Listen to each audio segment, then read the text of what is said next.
Bueno, buena tarde, después de tantos días que he estado procesando. Hoy le decía a una amiga, hoy conversábamos con una amiga y le decía,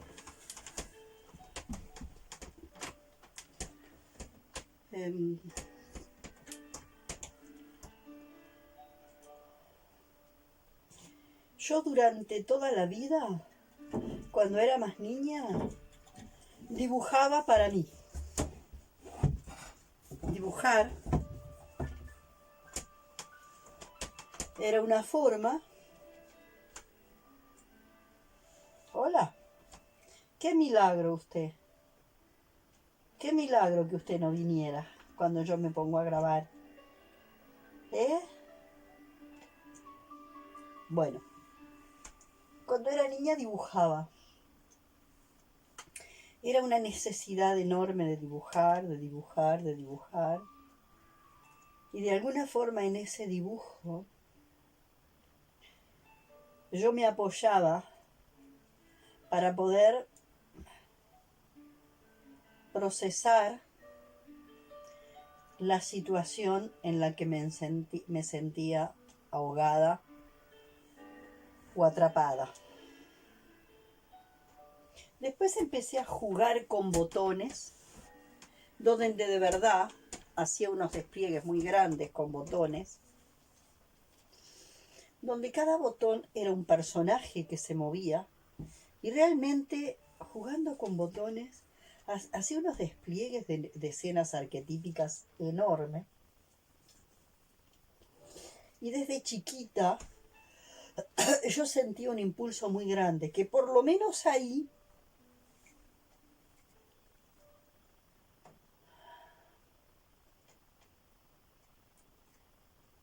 algo se resolviera y quedara en cierto orden, pudiendo dejar la historia de que estos son los malos y estos son los buenos. Yo era chica y yo ya tenía eso muy fuerte adentro mío, ¿no? Que después, que todo eso, que unos parecían que eran los malos y otros que eran los buenos, eso se empezaba a mover así. Y cuando eso se terminaba de resolver, resulta que en la resolución la historia de los malos y los buenos desaparecía. Y se empezaba a ver que en realidad todo había sido como tenía que ser. Lo mismo cuando escribía y hacía cuentos, más grande, ¿no? Después empecé a escribir cuentos y más grande. También la historia era como era la historia de que la resolución era la resolución de la situación o del cuento, no era por excluir. Por ustedes son los malos, los mato. ¿No? Ustedes son los malos, los mato. ¿No? Entonces ahí hay una historia de lo que yo planteo, ¿no? De cómo tenemos nuestra cabecita excluidora y la forma de desotrar al otro que tenemos. Esa palabra, desotrar,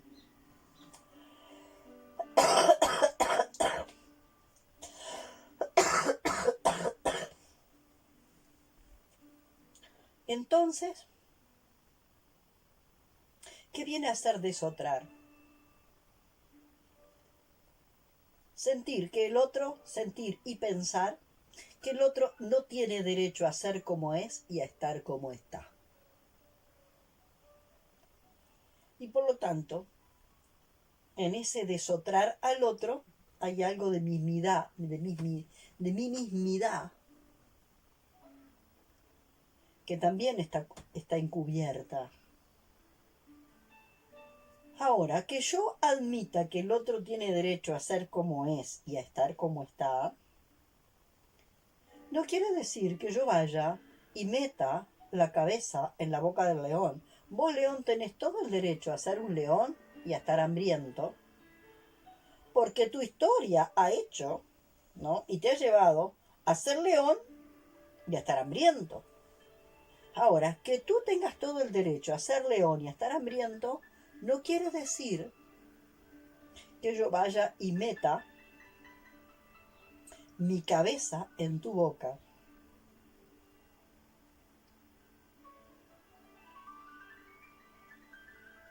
Ahí veré cómo es que yo me muevo ante el león hambriento y qué estrategias uso ante el león hambriento. Quizás sí, quizás mi destino está en que yo haga una verdadera rendición y le entregue, como decimos, el cuello al león hambriento. Pero entonces esa decisión es una decisión de un nivel de conciencia muy profundo, porque es un acto de amor, donde yo dono mi carcasa física, le dono al león mi carcasa física, digamos, en sintonía con algo mucho más grande, que no es lo mismo que el ingenuo que en su estado de ceguera ve y mete la cabeza en la boca del león una y otra vez.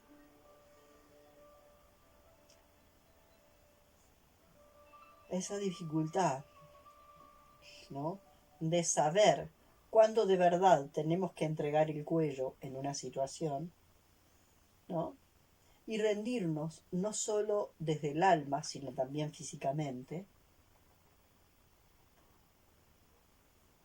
Y cuando la rendición es una rendición del alma, donde yo puedo tomar al otro en mi corazón, pero tomando al otro en mi corazón, voy a elaborar las estrategias suficientes como para que el otro de verdad no se me acerque.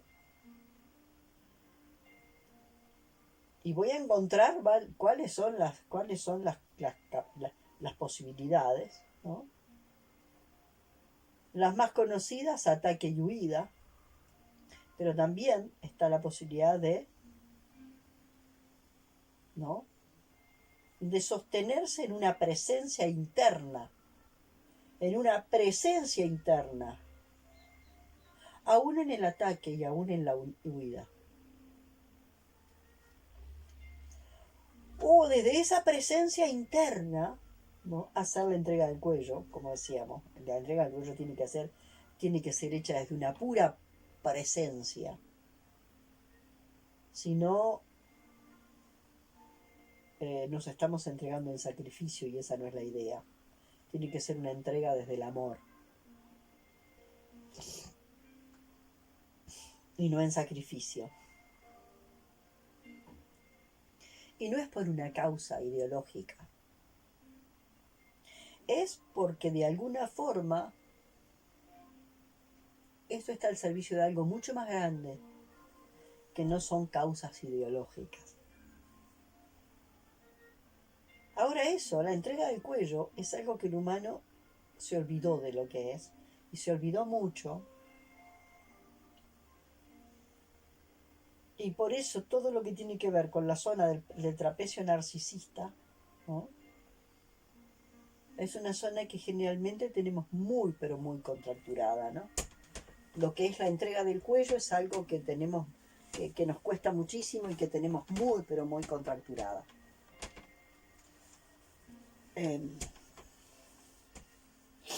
¿A qué viene todo esto?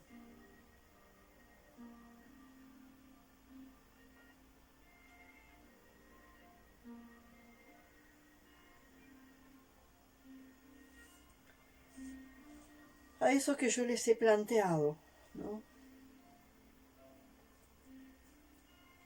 El otro día leía algo que planteaba la UNESCO, que la sociosfera tiene que empezar a dialogar con la biosfera. Y en algunos de los videos me digo que me parece que es una cosa que está totalmente... La sociosfera es la infección de la biosfera. Y entonces, ¿cómo la infección va a tener que dialogar con la biosfera?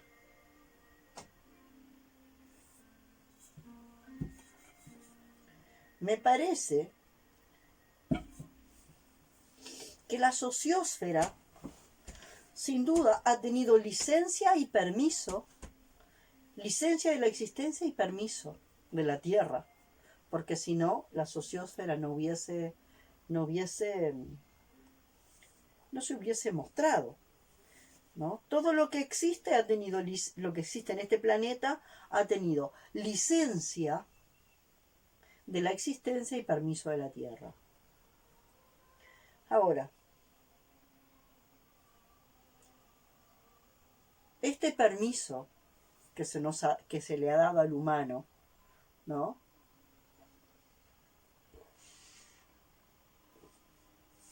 Este permiso que se le ha dado al humano de crear esta sociosfera, yo lo he planteado que siento que está interferido. Yo siento que este permiso que se le ha dado a la sociosfera ha sido interferido de forma tal que por esas interferencias el hombre ha desarrollado este narcisismo por el cual se ha creído demasiado especial, demasiado diferente.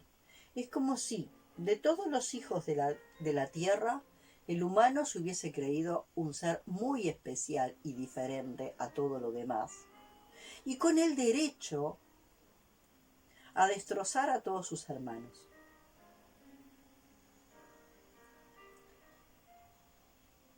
Y en algún momento empezó a pasar eso. Entonces me acuerdo de un verso guaraní, que no me acuerdo literal, pero me acuerdo que de alguna forma. Lo he planteado más una vez, pero no está mal de que lo traiga una vez más. Dice así.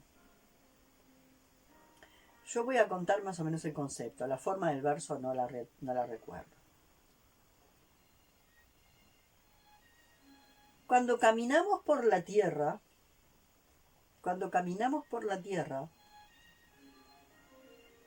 le pedimos permiso a los seres que caminan sobre la superficie de la tierra, porque todos ellos caminaron ahí antes que nosotros, los humanos. Cuando nos vamos a tirar a nadar al río, le pedimos permiso a todos los seres que nadan en el río, porque ellos empezaron a nadar allí mucho antes que nosotros, los humanos. Cuando vamos a volar por el aire, le pedimos permiso a todos los seres que vuelan, porque los seres que vuelan han estado ahí antes que nosotros. Y cuando vamos a andar por debajo de la tierra, o sea, cuando hacemos túneles para las minas, para los subterráneos, para lo que sea, cuando vamos a andar por debajo de la tierra, le pedimos permiso a todos los seres que andan por debajo de la tierra, porque ellos llegaron ahí antes que nosotros. Quiere decir que el más fresquito de todos estos seres, el más nuevecito, el hijito menor, es el humano. Y sin embargo, se cree que tiene el derecho a imponer su voluntad sobre la tierra, sobre la superficie de la tierra, en el agua, en el aire, debajo de la tierra y en todo lado. Y ahora se va a ir aún más lejos a través del aire, a otras galaxias. ¿No? Entonces, ver quiénes son nativos en el agua. Filogenéticamente, quiénes han sido nativos en el agua, ¿no? En los ríos, en los mares. Nosotros tenemos una historia de estar en el agua dentro de la panza de la materna, pero en la vida fuera del útero ya salimos de esa etapa. Entonces, ¿quiénes son los nativos en el agua? A ellos le pedimos permiso para andar en el agua.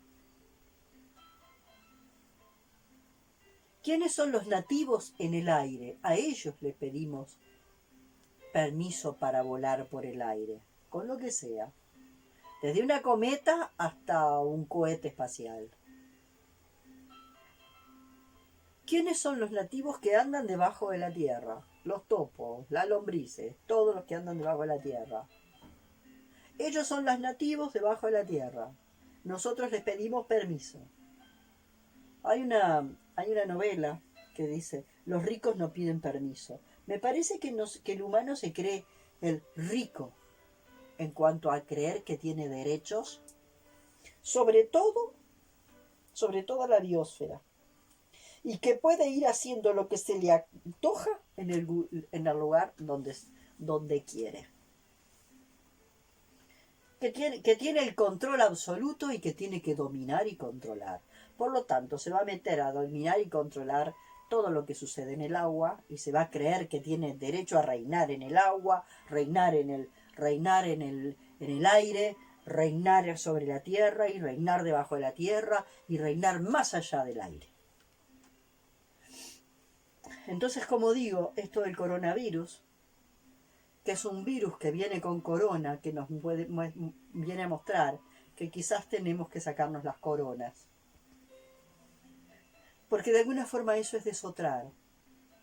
Decirle al nativo del agua que me importa un carajo que él sea el nativo del agua, que yo voy a usar el agua, voy a conquistar el agua, voy a colonizar el agua y voy a hacer dentro del agua lo que a mí se me cante.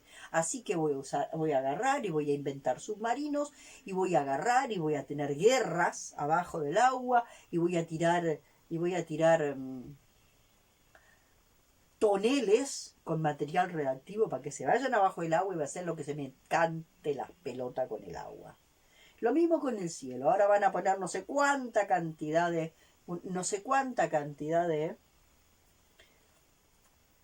satélites. También puedo llenar el aire, puedo llenar la atmósfera. De cuánta chatarra se nos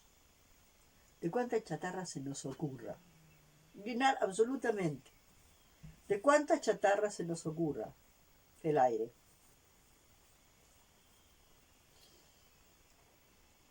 Entonces, en algún momento el humano, de verdad, se perdió. En realidad, el humano, de alguna manera, se perdió. Nosotros somos los hijitos muy menores. Y tenemos la prioridad, pero no la jerarquía. Quiere decir que para todas las cosas, para todo lo que podamos llamar actualización, yo le llamo actualización, no innovación. Para toda la actualización que nosotros podamos hacer, tenemos, es cierto, tenemos el permiso de la existencia, tenemos la licencia de la existencia, el permiso de la tierra, pero después hay otra serie de permisos que tenemos que tener. Hay una serie de permisos que tenemos que tener. Y que parece que esos otros permisos no los tomamos en cuenta, ¿no? Los ricos no piden permiso, dice la telenovela. El humano, creyéndose el rico intelectualmente, el más evolucionado, el más rico intelectualmente o a nivel de conciencia, él cree que si la existencia le dio licencia y la Tierra le está dando permiso, porque por algo estamos haciendo lo que hacemos, el resto de los permisos no lo necesitamos. No necesitamos permiso de los hermanos. Los hermanos mayores no existen. Y a ver si entendemos que los hermanos mayores no son uno que están por allá. Los hermanos mayores nativos. Los hermanos mayores nativos. Que llegaron primero al agua, que llegaron primero que llegaron primero al aire, que llegaron primero a la superficie de la tierra, que llegaron primero por debajo, en los niveles subterráneos. Ellos son nuestros hermanos mayores, porque llegaron antes que nosotros, porque fueron paridos por la tierra antes que nosotros. Por eso son nuestros hermanos mayores. Esos son los verdaderos hermanos mayores. Y por algún motivo nosotros creemos que los hermanos mayores andan por allá. Esos eran los primos, los primos hermanos, no sé qué otro parentesco tendremos con ellos. Pero no son hermanos, porque no tienen la misma madre, la madre tierra.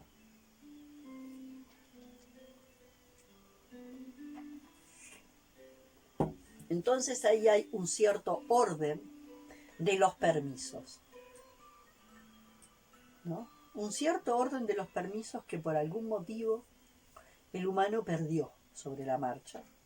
Ya les digo porque creo que de alguna forma ha habido una interferencia, ¿no? Entonces cuando yo escucho a la gente, ¿no?, hablando de los hermanos mayores, que no sé, que son los... No, no son hermanos mayores, por favor. Serán los primos hermanos, los no sé qué. No son de la misma tierra, no son hijos de la misma tierra. Entonces yo me pregunto,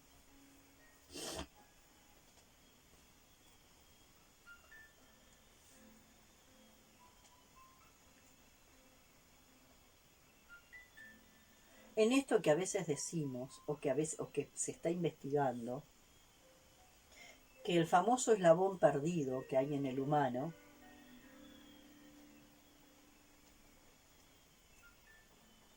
nos está llevando a muchos a creer que en nosotros, por alguna razón, hay ADN alienígena. Hay un porcentaje de ADN alienígena, que tenemos de alguna forma material genético alienígena, y que aparentemente ese material genético alienígena, por algún motivo, trae esta historia de querer conquistar, colonizar.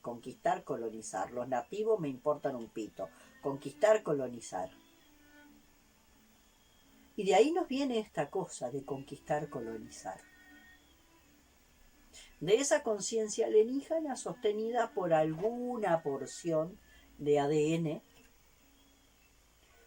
por alguna porción de ADN alienígena, por alguna porción de material genético alienígena, que aparentemente se está observando en algunos círculos científicos, se está investigando y es posible que exista.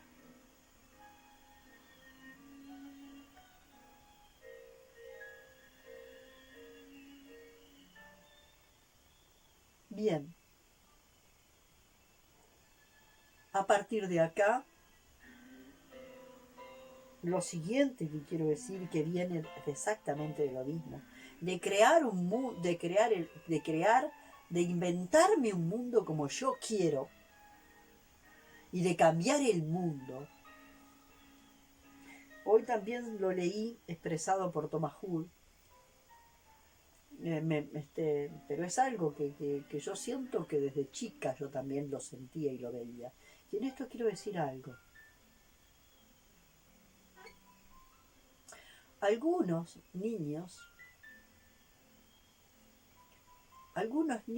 nacimos con alguna antena que nos hizo ver determinadas cosas desde chicos y no teníamos forma de sostener con la palabra eso que veíamos, eso que sentíamos.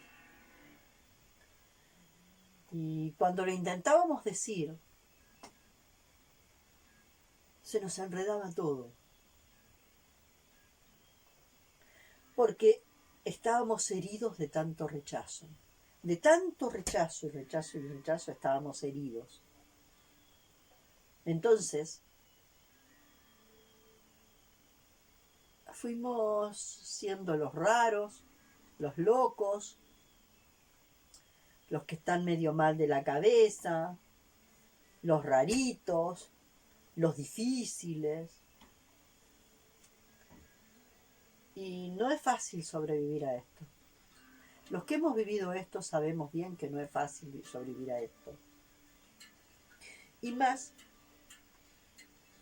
cuando entramos en el campo de la psicología y tenemos esta cosa tan terrible, la demencia que es la psicopatología.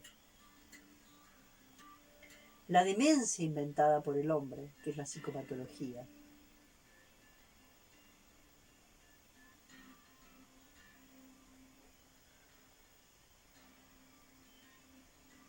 Que de alguna forma, todo lo que no entiende, lo cuadricula y lo mete y le pone etiquetas. Yo les dije, yo comenté, cuando yo tenía las enormes vivencias, aquellas vivencias terroríficas del fuego líquido que me perseguía, por suerte la psiquiatría no existía. Por suerte la psiquiatría, porque si no, o no tenía la fuerza que tiene ahora. Porque si no, a los 3 años ya me hubiesen empezado a pichicatear y hubiese vivido la vida entera pichicateada. Y resulta que trabajo y capita y trabajo y capita y trabajo y capita, resulta que eso era una memoria transgeneracional que se mostró primero a través de mí. Y como a través de mí y en el plano 2 emocional no se pudo ver, se mostró a través de mi hijo en el plano 1.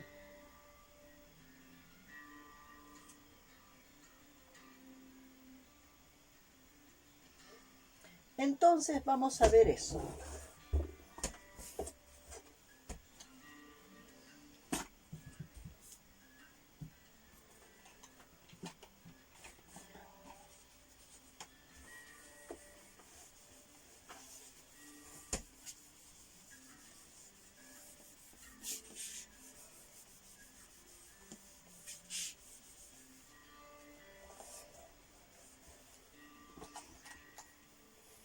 Acá está la psiquiatría.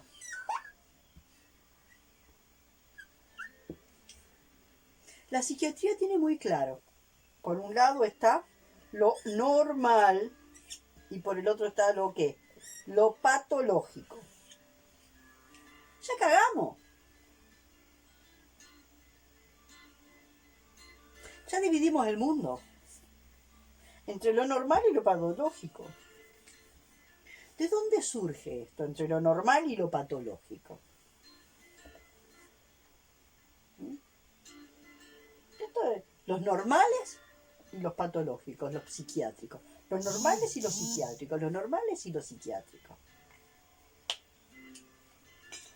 ¡Qué fáciles! Nosotros somos los normales y ustedes somos los psiquiátricos. Entonces, los normales se vuelven depositantes y los supuestamente psiquiátricos son los depositados del trauma. ¿Quién carga con el trauma? Los depositarios. Mientras los normales depositantes dicen, ellos están locos. Nosotros somos los cuerdos, los sanos.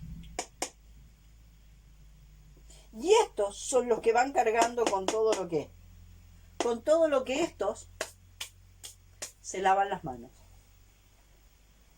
Entonces, si a mí, yo puedo decir que no, yo puedo decir que a veces con determinadas personas que están en determinados niveles de enredo tan grandes, y que de alguna forma han llegado a un nivel de deterioro también de su sistema nervioso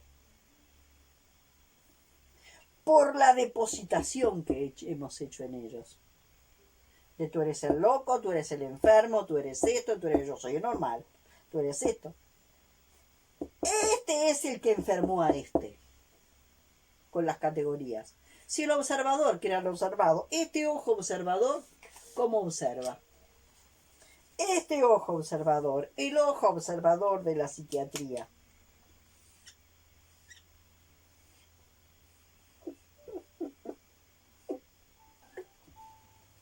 El ojo observador de acá están los normales, que van a ser depositantes de todo el trauma que lo van a meter ¿dónde?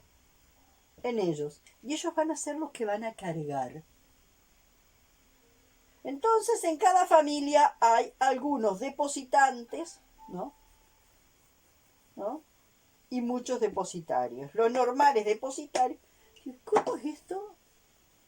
¿Realmente podemos creer que existe en este planeta algún ser humano al que podamos llamarle normal?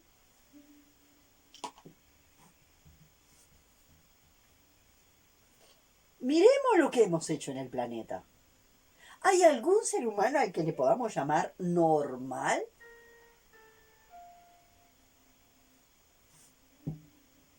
¿Normal? ¿Cuerdo?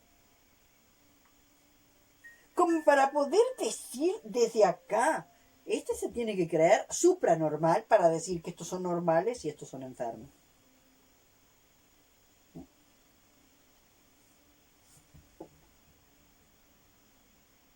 Entonces esta persona también está dividida. Su matriz perceptiva está dividida. Necesitamos ver a unos que son enfermos psiquiátricos para que carguen con la herida del árbol genealógico.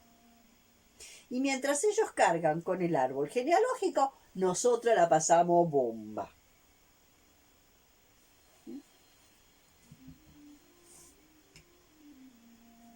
Entonces, cuando a una de estas personas que se cree normal, la invitas a venir a una constelación para que vea, ¿no? Que sus hermanos están cargando con esto. A una persona que se cree normal, la invitas a que venga.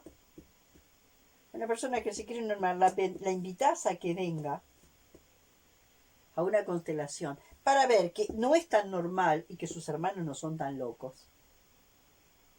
¿Ah? Y que pueda hacer algo para ayudar a sus hermanos, viendo cuál es el trauma que vienen cargando sus hermanos. Entonces,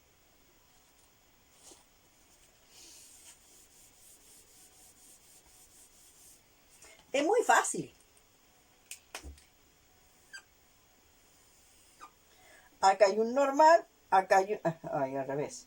Así, ¿no? Sí. Acá hay un normal, acá están los normales.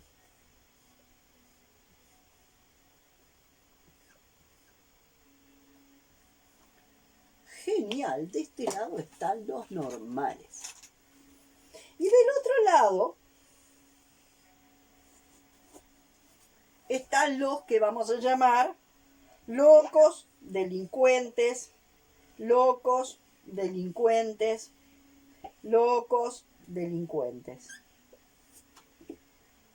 Pero nosotros somos los santos, buenos, normales. Ellos son los locos, delincuentes, locos, delincuentes, locos, delincuentes. Bien.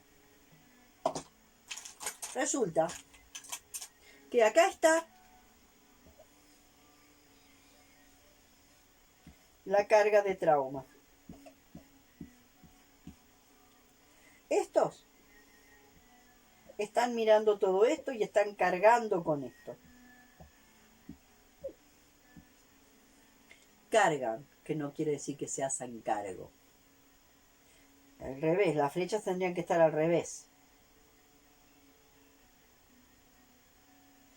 Cargan, cargan, cargan, cargan, cargan, cargan.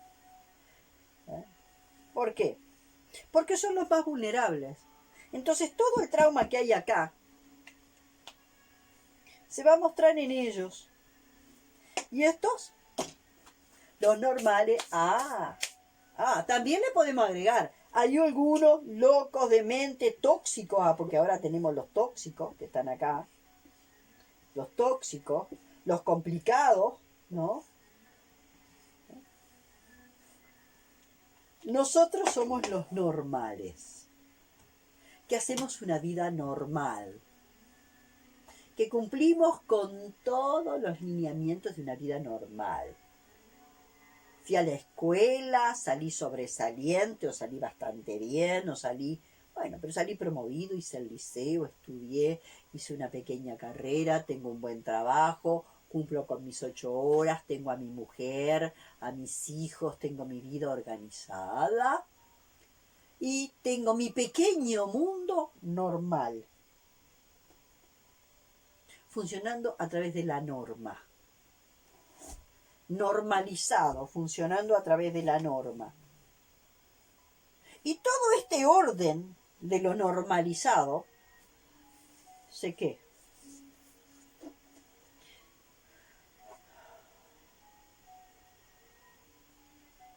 Se descuajaringa, sufre el desborde acá. Porque estos no pueden ver qué. Esos no pueden ver esto.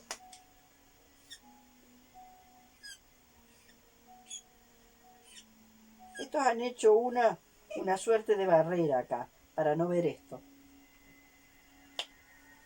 Ellos solamente ven a eso. A esto no lo ven. ¿Cuándo ellos van a dejar de estar en ese lugar? Cuando este deje de ser un normal. Cuando estos dejen de ser normales y empiecen a ser más valientes. Valientes y corajudos para empezar a ¿qué? A mirar. Y hacerse cargo. Entonces, en la medida en que ellos miran y empiezan a hacerse cargo de procesar esta carga de trauma, ellos empiezan a alivianarse. Van a sentir menos carga. Porque estos que dejaron de ser normales empiezan a hacerse cargo de determinadas porciones de este trauma familiar y colectivo.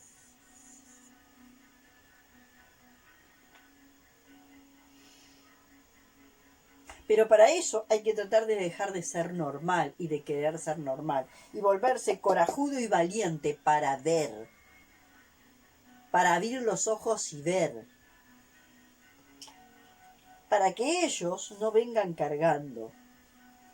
Y después otra cosa, bueno, acá están también vamos a poner los depresivos crónicos, los que se suicidan, todos los otros, los que de alguna forma siguen, ¿no?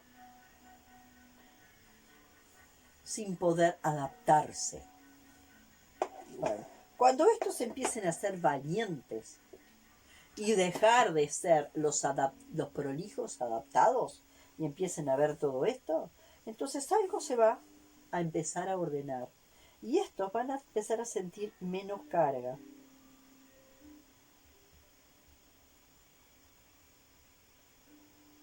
Y si el sistema nervioso todavía es recuperable, si el sistema nervioso todavía es recuperable, posiblemente se puedan integrar, ¿no? Al mundo y a la sociedad. Pero el sistema nervioso no está deteriorado por la carga de trauma que traía. Está deteriorado por el rechazo que empiezan a sentir los normales.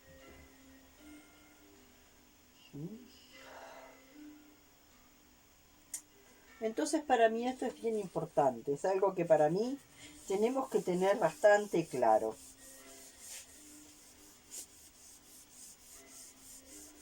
¿No? Yo una vez dije, y casi me mataron, que la psiquiatría ha hecho más daño, la psiquiatría ha hecho más daño en el mundo que todas las guerras.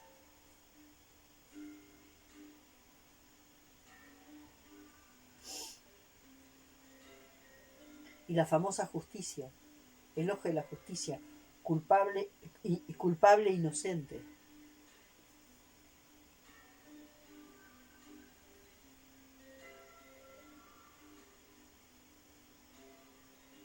Culpable e inocente. La misma lógica de la psiquiatría. La justicia tiene la misma lógica de la psiquiatría. Separar. Acá están los normales, acá están los enfermos mentales. Acá están los inocentes y acá están los culpables. La misma mente escindida. Y si nuestra mente está escindida, el afuera también está escindido. Entonces en esto yo quería hablar un poco hoy sobre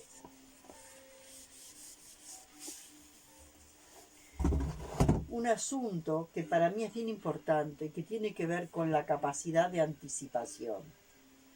¿Qué es la capacidad de anticipación? La capacidad de anticipación no tiene que ver con ir a la bruja que me tire las cartas y que me diga si voy a conseguir novio, si voy a vender bien mi casa, si voy a sacar el 5 de oro o la lotería. No, la anticipación tiene que ver con otra cosa. La capacidad anticipatoria es una percepción psicobiológica. ¿Tá? No, está en el cuerpo. Entonces,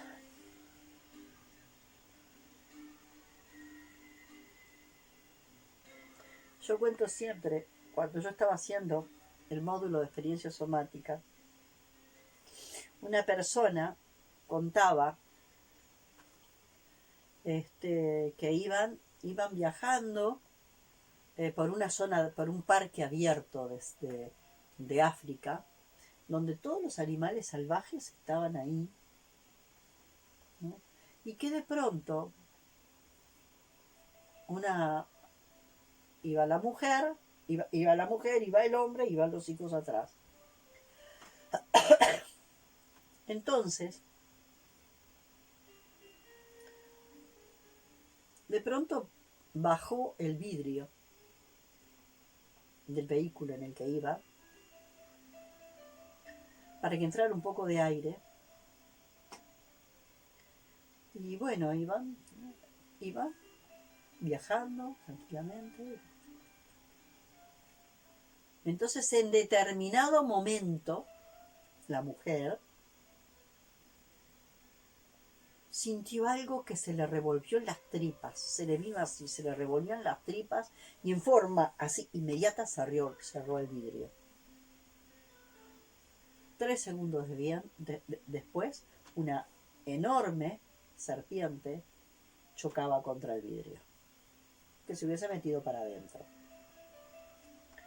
Entonces, la anticipación tiene que ver mucho más con el instinto. Tiene que ver con una cosa del instinto.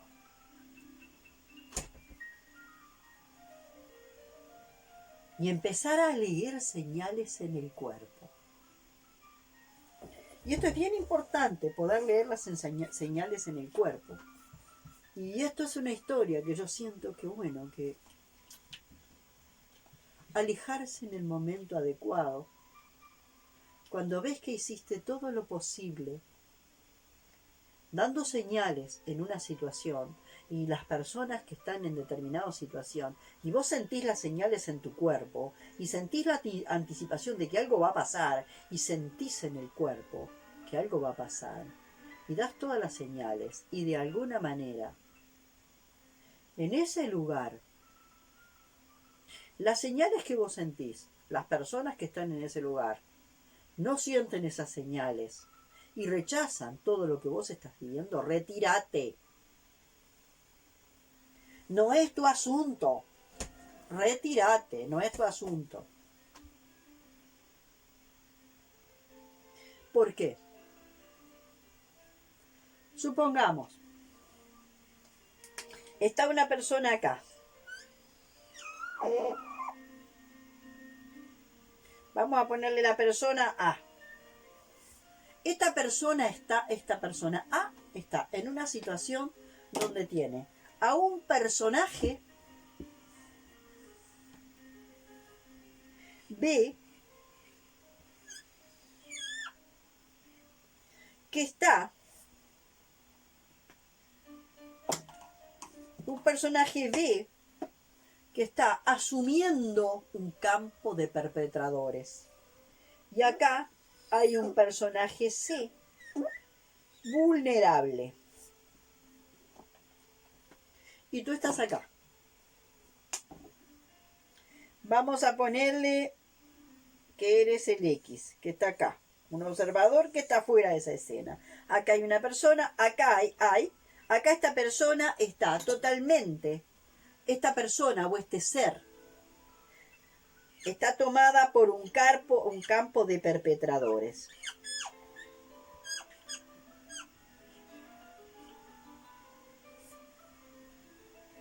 ¿No? Y acá hay un ser con vulnerabilidad extrema.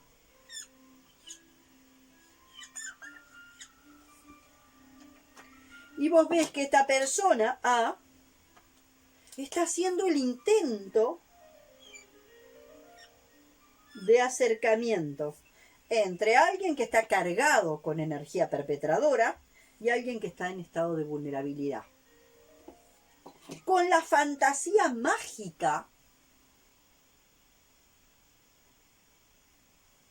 de que ahí va a ocurrir un milagro.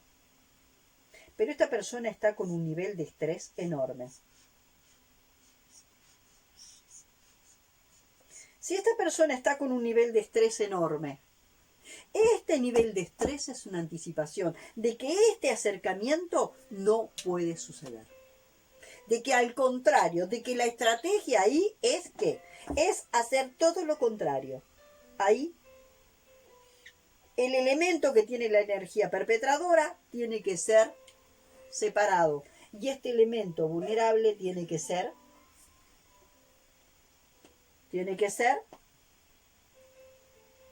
¿no? Tiene que separarse.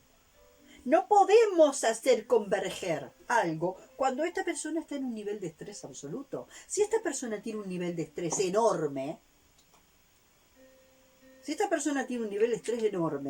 ya te das cuenta que en ese estrés el estrés le está diciendo que esta aproximación es imposible. Y vos desde acá ves todito, ves esto, ves, desde acá ves el indicador de estrés, ves a la persona obstinada, el indicador de estrés que te dice que esto, y ves que esto está sucediendo, que esto se está acercando. Y por algún motivo vos todavía no tenés la posibilidad. Y chupaste todo este estrés. Porque veías venir la tragedia acá.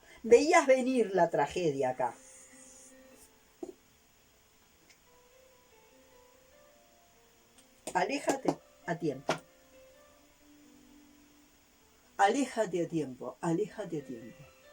Aléjate a tiempo. Y en todo caso, si eso te afecta, te alejas a tiempo y tú observa un campo de perpetradores y un campo de potenciales víctimas por su vulnerabilidad.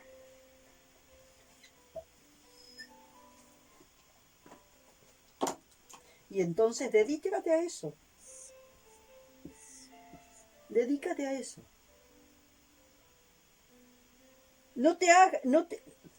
A ver, esa es la historia. Sepárate de esta escena.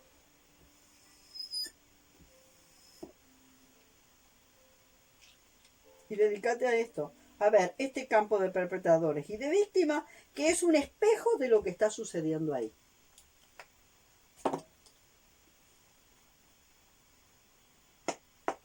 Y esto no se incluye porque a mí se me antoja que yo voy a incluir mágicamente a la víctima y al perpetrador. No. Es un proceso que si va funcionando, justamente lo menos que hay es estrés. Porque vos te tirás de piso, de panza al piso, a honrar esos dos campos. Y cuando te tirás de panza al piso a honrar esos dos campos, como ya lo hemos visto, de verdad los estás honrando. Y toda la situación de estrés empieza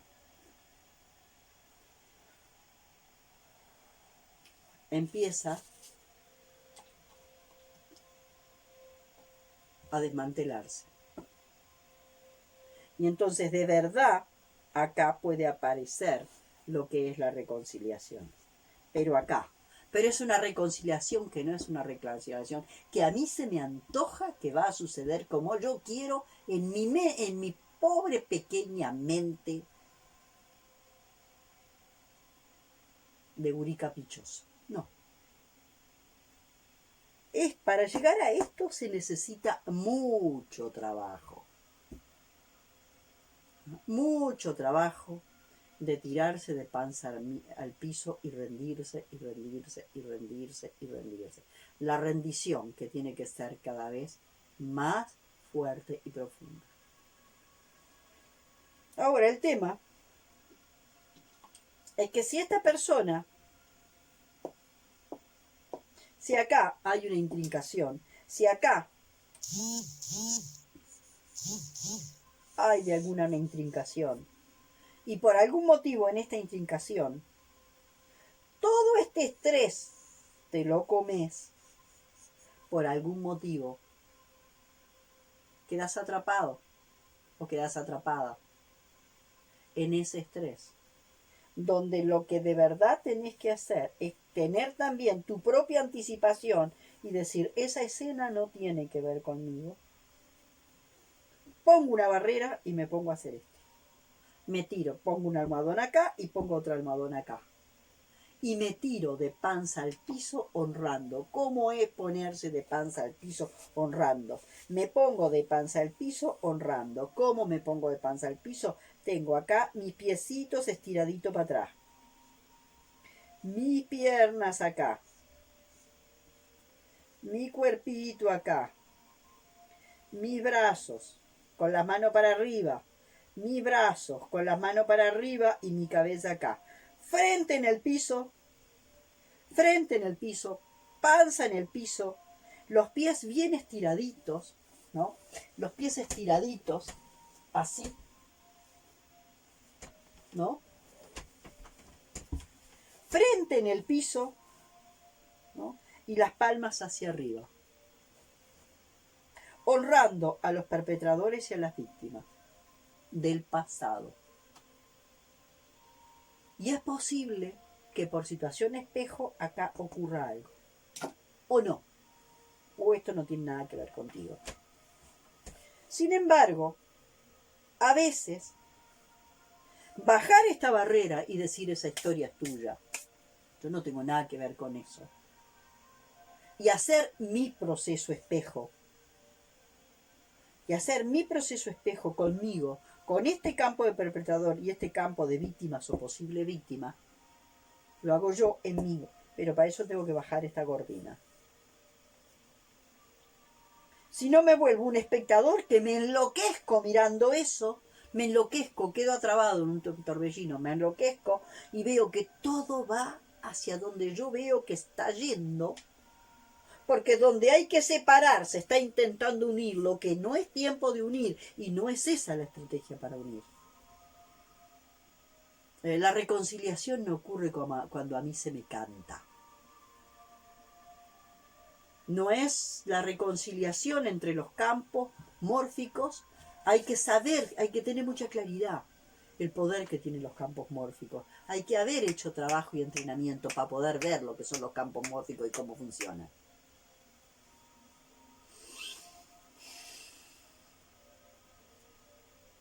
Entonces, después de muchos días, donde me sentí en una situación y donde quedé atrapada en una situación, donde no pude bajar la cortina y dedicarme a hacer esto, que era lo único que yo podía hacer.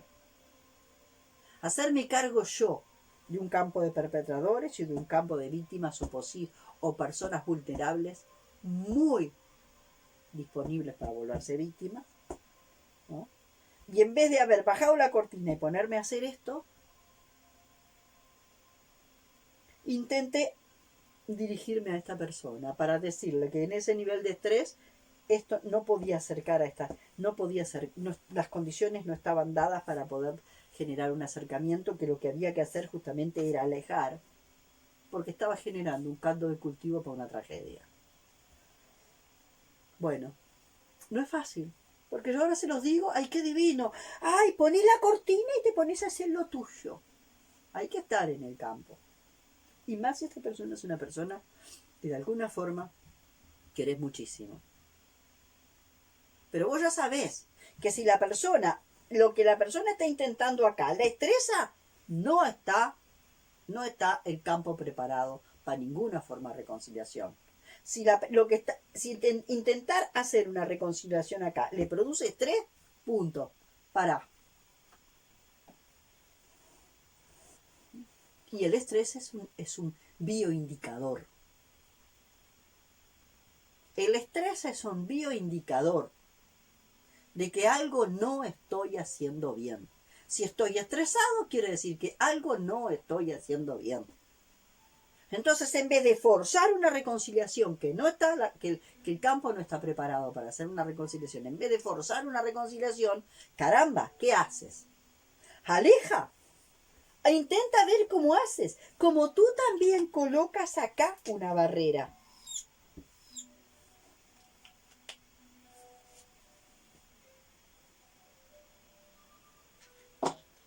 Bueno, qué lindo que es decirlo después, ¿no? Bueno, tenía que haber puesto, en este caso yo tenía que haber puesto esta barrera y haberme hecho cargo de esto, que era lo mío y lo único que yo podía hacer.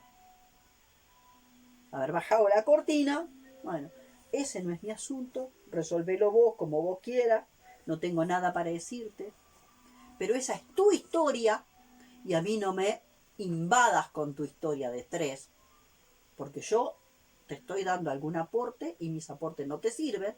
Entonces, si mis aportes de lo que yo estoy viendo no te sirven, está bien, bajo la cortina y me dedico a hacer esto. Porque por algún motivo, esto que se está dando acá, a mí me movió tanto. Por algo yo no quería que esa tragedia se diera.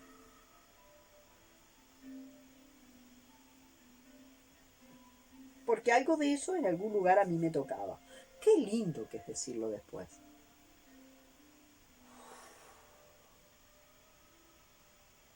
Qué lindo que es decirlo después. Qué lindo que es poder ver y poder saber cuándo tenés que bajar la cortina. Y bajar la cortina a tiempo. Y que esa persona haga lo que quiera a su modo y entender, y que haga lo que quiera, pero es su vida y su destino.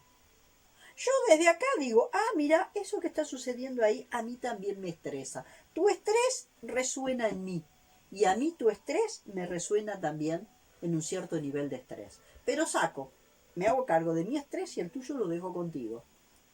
No me vuelvo un Bob Esponja que además de mi estrés me chupo el tuyo. Mi estrés conmigo y el tuyo contigo. Y hacé con esto lo que tú quieras.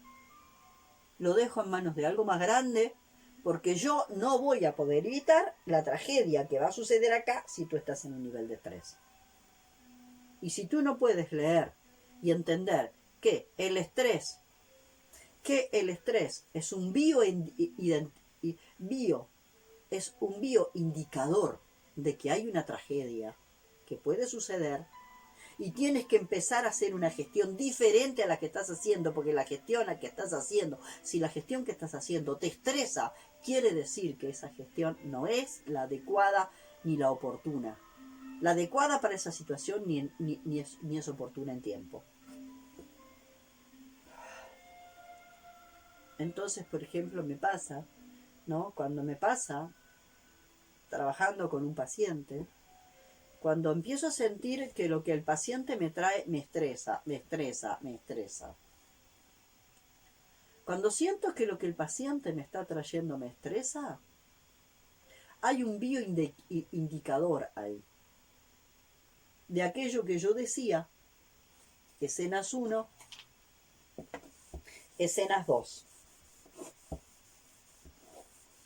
¿No?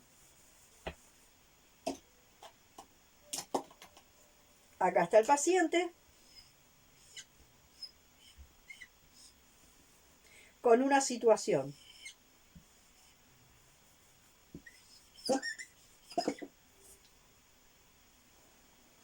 ¿No? Y acá está el terapeuta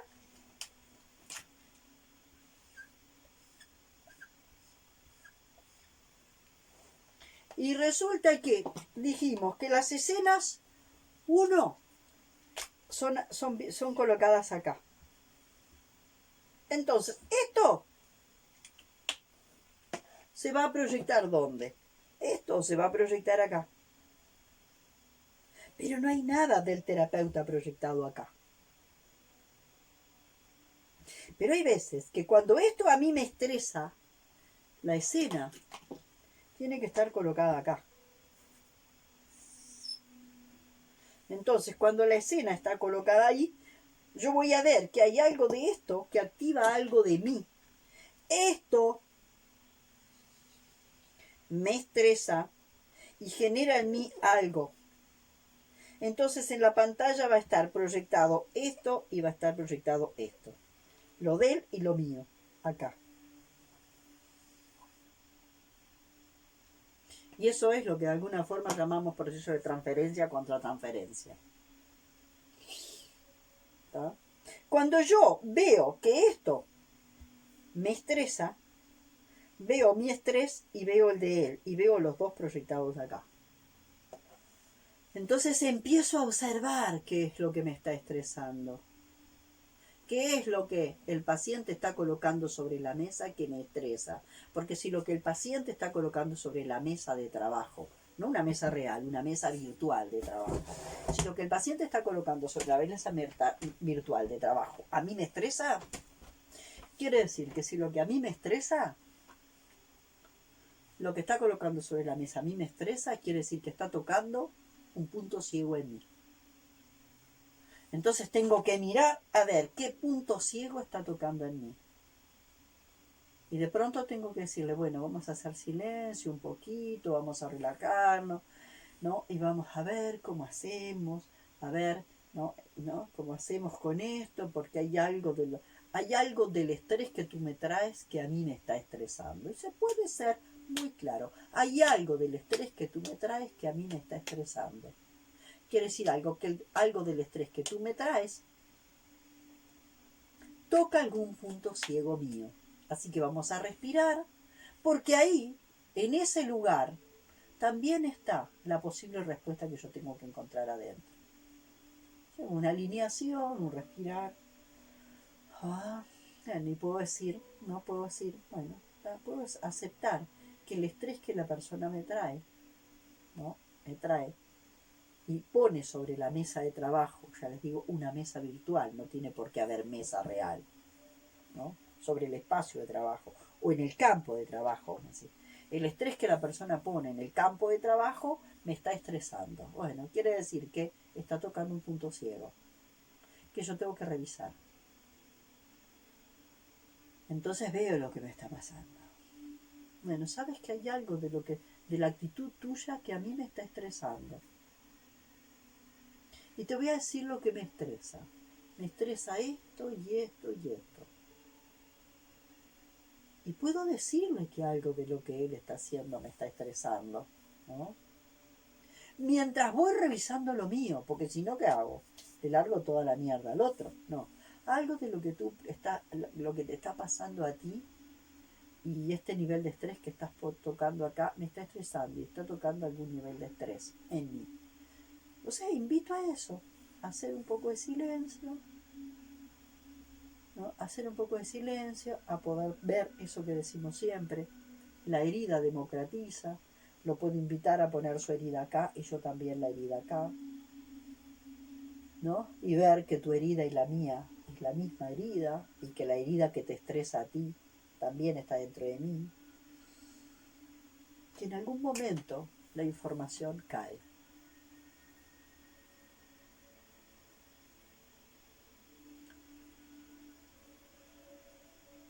Entonces, estas cosas a veces son bastante más fáciles de resolver con personas Esto es bastante más fácil de resolver con personas con las que emocionalmente no estamos tan implicados, donde tenemos una distancia emocional diferente.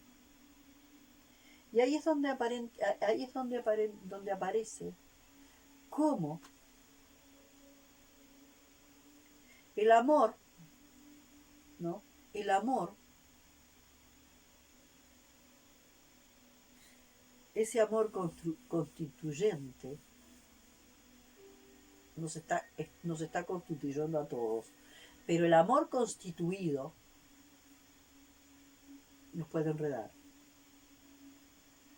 Ese amor constituyente me está creando a mí, está creando al otro, está creando la escena, está creando la escenografía, nos está dando los personajes, el libreto y todo. Y esto está sucediendo por y para algo. Pero el amor constituido a veces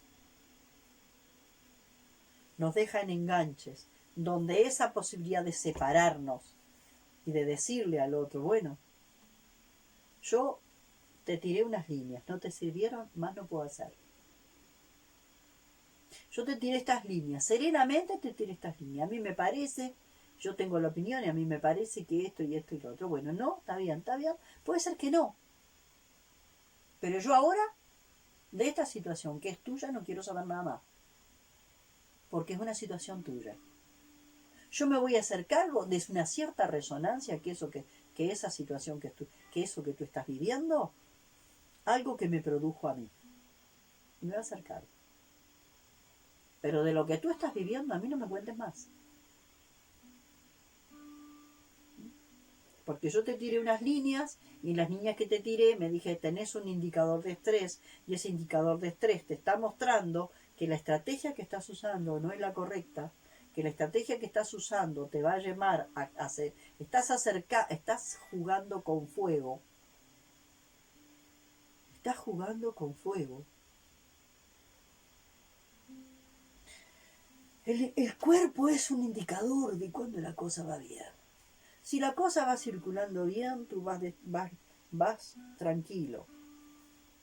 Y si no, tienes que pararte a ver cuál es el elemento estresante y cuál es el origen del elemento estresante. Ya sea lo que sea. Y entonces, cuando ves el elemento estresante, vas a corregir la estrategia. Y entonces, en vez de acercar a esos dos personajes que van a generar, que muy posiblemente van a generar una tragedia, porque vos lo sentís en el estrés de tu cuerpo, ¿tá? Bueno, alejás. No forzás, alejás. Encontrás. Reculás. Y después empezás a ver qué es lo que te estresa y a quiénes querés forzar a reunir. ¿A quiénes estás queriendo forzar a reunir? ¿A qué campo de perpetradores y a qué campo de víctimas estás queriendo forzar a reunir? Porque si estás estresado o estresada, estás queriendo forzar, estás queriendo que algo ocurra, algo que no tiene que ocurrir o no tiene que ocurrir en este momento, o no tiene que ocurrir cuando vos querés, a tu tiempo y del modo en que vos querés. Entonces, retira. Bueno, el tema es el siguiente. La pregunta mía es mi dificultad para bajar la cortina. Esa es la gran pregunta. ¿Cómo me cuesta a mí bajar la cortina a tiempo cuando veo, ¿no? Cuando veo las actitudes temerarias. Veo las actitudes temerarias, las percibo. Veo las actitudes temerarias y las actitudes temerarias me empiezan a generar temor. ¿Por qué no bajo la actitud, no bajo la cortina? Y vuelvo a mi campo de cautela. Y en todo caso, veo y honro en mi espacio. Pero no cabe duda, a mí todavía, y no sé, a lo mejor no se me, voy a terminar mis días. A mí las actitudes temerarias me sacan de mi campo, me sacan de mi armonía de cautela. Y de verdad me llevan a una situación de temor.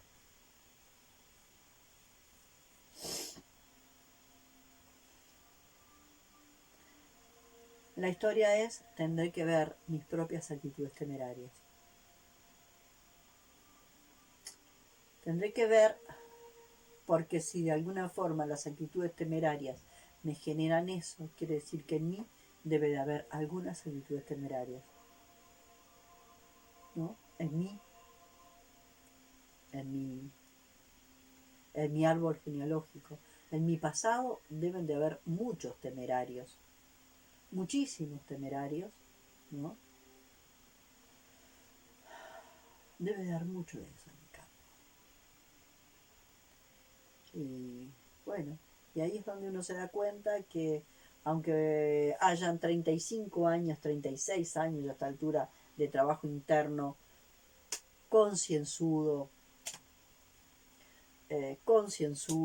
responsable, aunque hayan 35, 36 años, uno de todo lo que hay para sanar en el árbol, si sana un 0,5% es mucho. Y a veces uno necesita distenderse.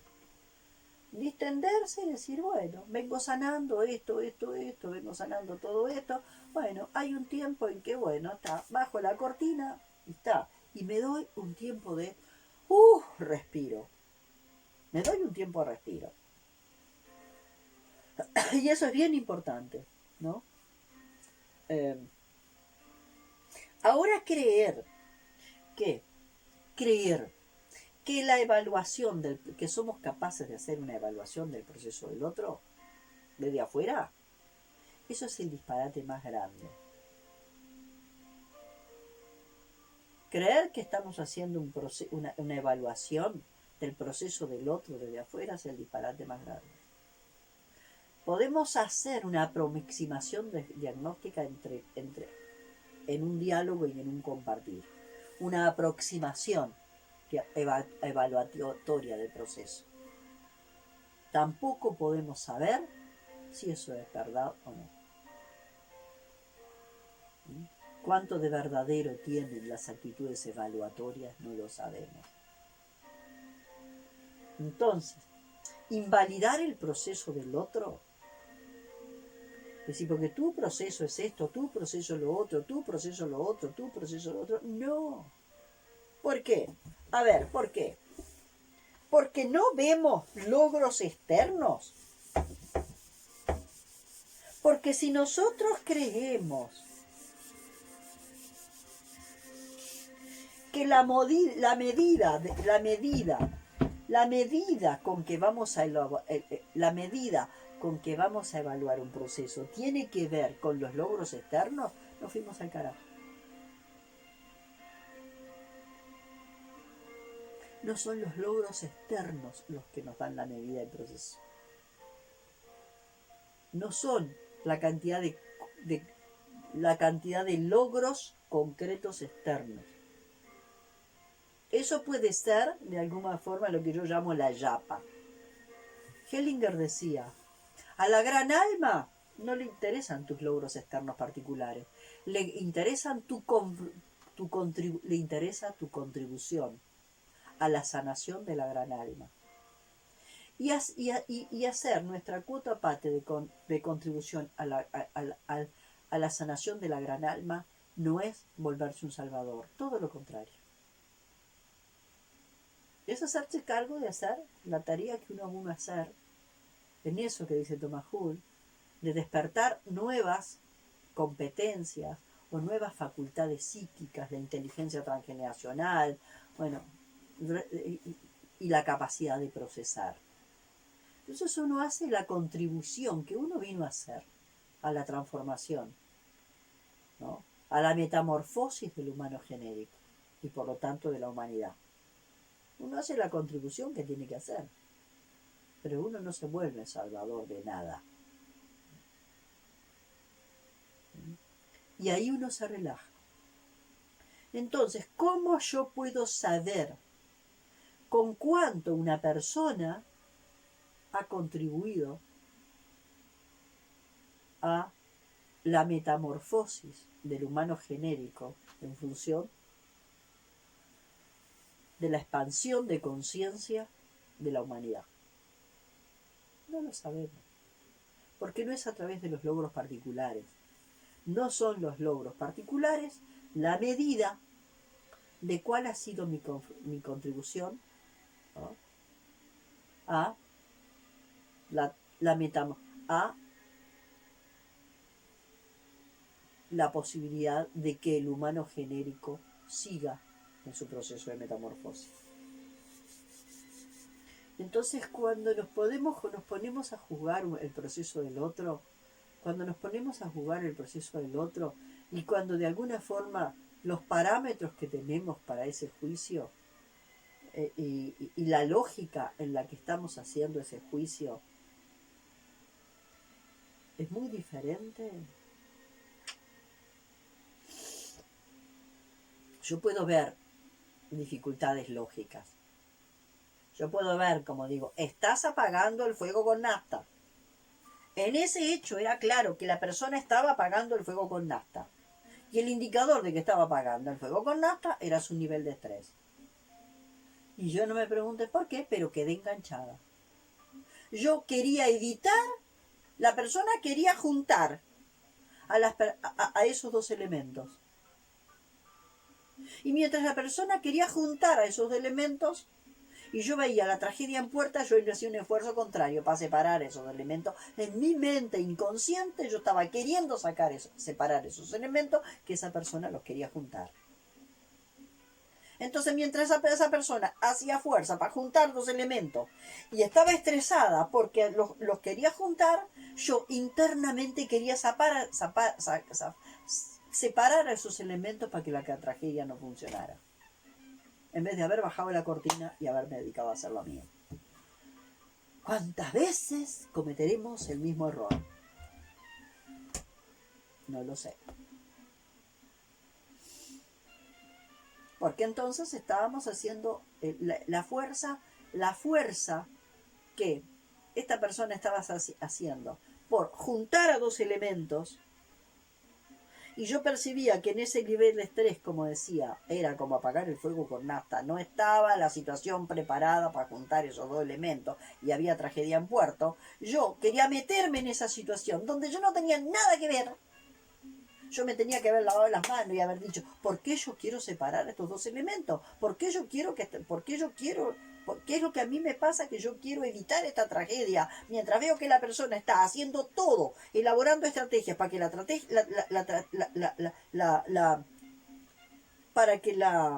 para que la tragedia suceda, yo estoy queriendo que esa tragedia no suceda. Así no es asunto mío. Bajo la cortina y me digo, bueno, acá hay algo. ¿Cuál es la tragedia que yo no quiero que ocurra? ¿Y qué es lo que yo quiero separar para que esa tragedia no ocurra? Y voy a separar para poner oxígeno entre esos dos elementos. Y cuando yo separo y pongo oxígeno entre los elementos, en vez de quererlo juntar a toda costa,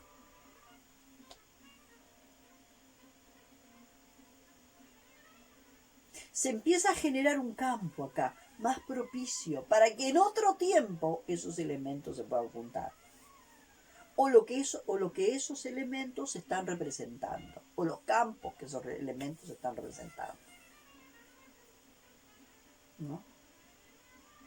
Bueno, mucho para ver y mucho para ver para poner membrana. Lo tuyo es tuyo. ¿Quieres juntar dos elementos? Y yo en esos elementos que estás juntando, con el indicador de estrés que vos tenés, veo clarito que al juntar esos elementos va a haber una tragedia. Bueno, es tu historia, la dejo contigo. La dejo contigo, no es mi historia. Vos querés provocar una tragedia y estás haciendo todo lo posible para provocar una tragedia y el indicador del estrés te lo está diciendo y no lo está pudiendo hacer, es tu asunto, no el mío. Chau, bajo cortina y me quedo con lo mío. Es tu historia. Yo, si estoy estresada, no avanzo, porque sé que el estrés es un indicador clarito de que estoy intentando apagar el fuego con nafta, de que la estrategia que estoy poniendo a funcionar no es la correcta. No es que eso no tenga que ser. La reconciliación siempre va a suceder, pero la reconciliación en el mundo externo va a suceder, no cuando a mí se me canten las pelotas, ¿no? No cuando a mí se me cante el higo.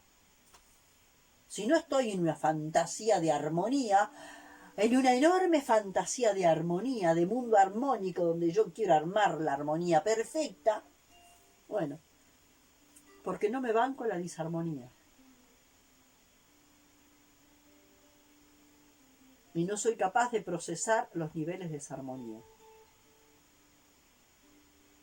Bueno, vuelvo a decir, el estrés es un bioindicador de que voy caminando por mal camino, de que estoy apagando el fuego con nafta.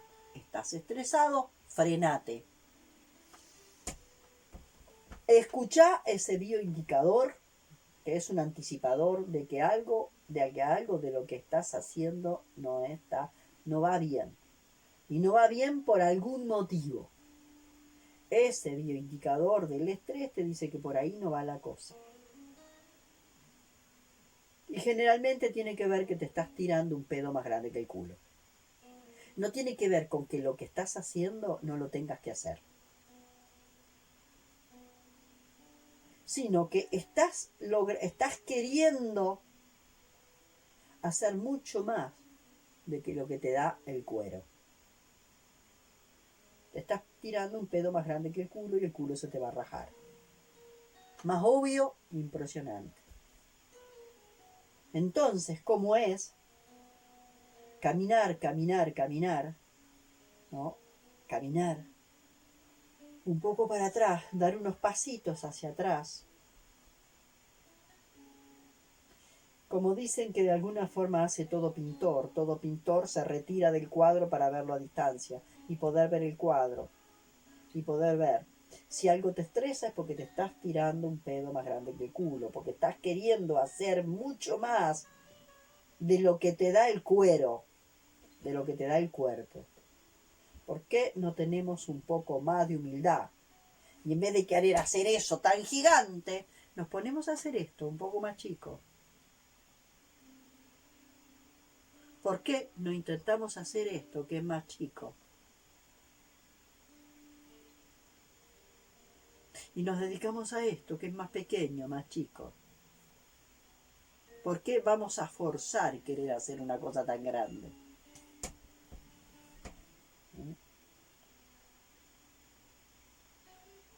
¿Por qué vamos a querer encontrar la solución?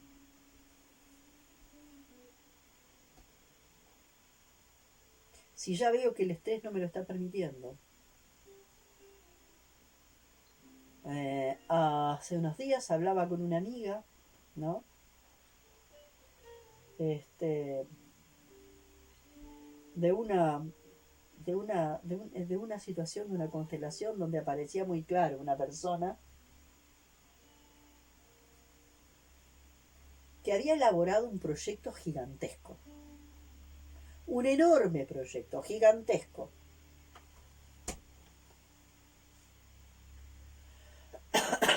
Le llegó el dinero, le llegaron los recursos materiales y todo lo demás, pero el proyecto era gigantesco. Hay un dicho ahora, no tenés espalda para tanto. En realidad, no tenés respaldo para tanto. No has hecho no te has fortalecido. Tener espalda es tener... ¿Qué hay en la espalda? En la espalda hay una fortaleza. Si yo tengo buena musculatura en la espalda, soy capaz de sostener, porque ahí tengo una espalda que me hace de contrapeso para lo que pueda sostener acá. Los músculos de la espalda están fuertes para lo que yo pueda sostener acá. Ahora, si yo no tengo espalda para sostener esto, ¿qué pasa?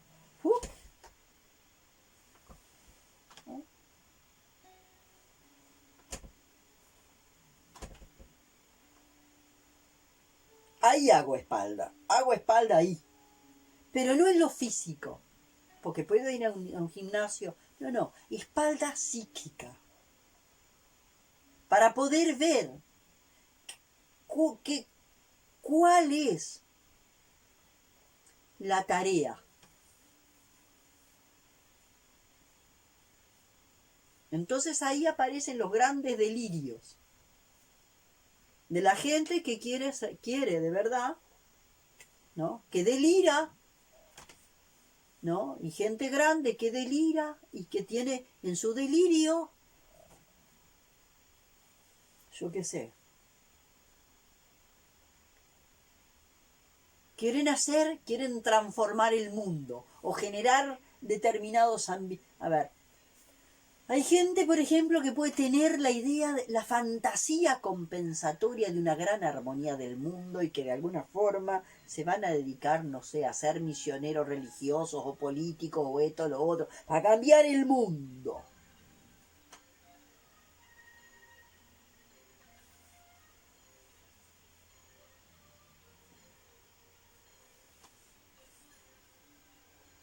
Y entonces ahí lo que no nos damos cuenta, que la historia es, ¿cuál es el granito de arena de mi contribución? ¿Cuál es el granito de arena de mi contribución? Y a lo mejor lo que tengo que hacer, el granito de arena de mi contribución, es esto pequeñito que tengo que hacer. No tengo que hacer la obra, no tengo que escribir hoy la obra, lo que va a ser mi obra póstuma. Hoy voy a dar cuenta de la toma de conciencia de lo que hoy estoy viendo, que es un pedacito, a lo mejor el primer párrafo del libro.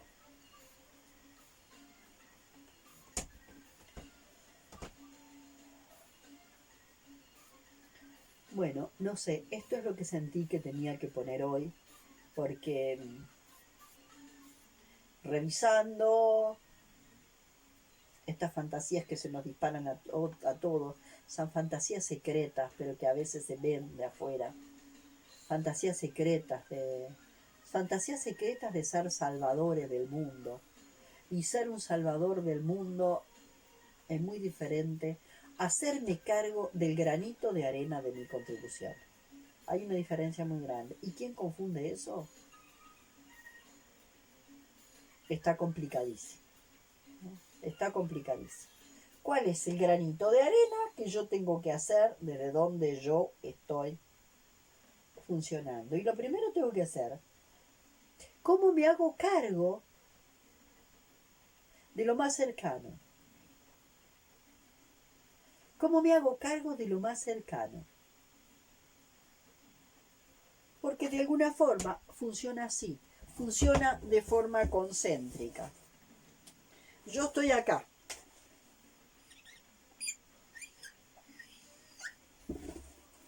Y ese yo tiene distintos niveles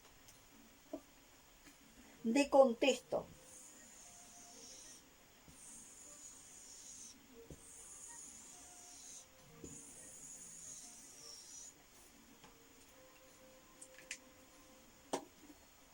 Entonces, el primer contexto es este.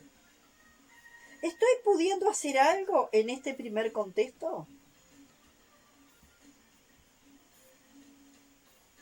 Si estoy pudiendo hacer algo, quizás después pueda hacer algo en este contexto. Algún aporte para este otro contexto. Y después podré hacer a este. Y después podré hacer a este. Pero quiero hacer una gran obra acá. Una gigantesca obra acá. Cuando lo he podido hacer acá. Y esto no tiene que ver, ojo, no tiene que ver con lo espacial. Tiene que ver con la expectativa. Porque puede ser una expectativa de querer lograr una gran armonía entre seres que tenga cerca, ¿no? Pero igual está en esto, por el nivel de por el nivel de fuerza para forzar algo que no es, que ya me doy cuenta que no está haciendo. ¿Se entiende? Esto no tiene que ver con niveles de contexto espaciales, sino que tiene que ver con niveles de contexto a nivel de expectativas. Si yo tengo una expectativa de que quiero armonizar un tremendo perpetrador con un ser vulnerable, por más que lo tenga del otro lado de la calle, en cuanto a expectativa es gigantesca.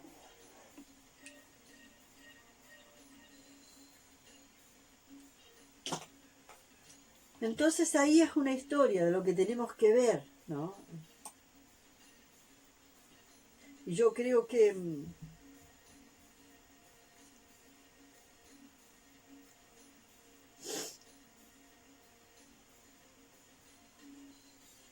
esto es lo que dice Hellinger. Da un paso, un solo paso, en lo más humilde y pequeño. Da un paso en lo más humilde y pequeño, ¿no? O sea, da un paso en lo más humilde y pequeño de lo cercano. No cercano en el espacio, cercano en cuanto a posibilidades de ser. ¿Se entiende? Cercano en cuanto a posibilidades de ser. A lo mejor yo puedo de alguna forma tener una intención que voy a colocar acá, pero esta intención que voy a colocar acá físicamente está lejísima. Pero en cuanto al nivel de exigencias que yo le pongo a esto, el cuerpo me da para sostenerlo. ¿Sí? Bueno, decirles que no ha sido un periodo fácil, que me doy cuenta que quedo atascada, que tengo una situación donde que tengo algo que trabajar respecto a los temerarios y respecto a la temeridad. Tengo algo que tiene que ver con los temerarios y no me pregunten por qué es así. Hasta que no resuelva mi tema con los temerarios voy a seguir, el universo me va a seguir poniendo temerario enfrente. Y hasta que no resuelva mi situación con los temerarios, el universo va a elegir a los actores que necesiten para ponerme temerarios enfrente. No hay vuelta. Y bueno, y podré tomar distancia y bajar la cortina, pero voy a tener que hacer algo con eso, porque